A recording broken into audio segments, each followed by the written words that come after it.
নমস্কার। গত শনিবার তমলুকের পথে রওনা দিয়েছিলাম, আর যাওয়ার আগে দুই বাড়ির জন্য মিষ্টি নিয়ে নিলাম। আমার জায়ের বাড়ির একটা অনুষ্ঠানের জন্য রবিবার মন্দিরে ছিল ভোগ নিবেদন, সেই উপলক্ষেই যাওয়া। আর তমলুকে পৌঁছেও গেছি। পরের দিন সকালে মন্দিরে যাওয়ার জন্য রেডি হয়ে নিলাম। দেবব্রত আমার সাথে ম্যাচ করে লাল রঙের পাঞ্জাবি পরেছিল। চলে এলাম আমরা তমলুকের বর্গভীমা মন্দিরে। আর এখানে চলে এসছে সমস্ত ভোগের রান্না।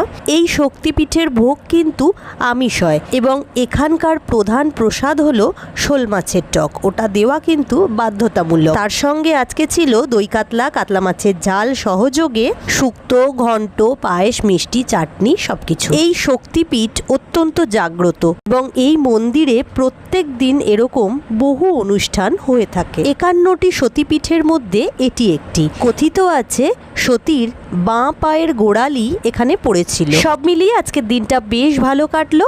আপনারা সবাই খুব ভালো থাকবেন। আজ এ পর্যন্ত।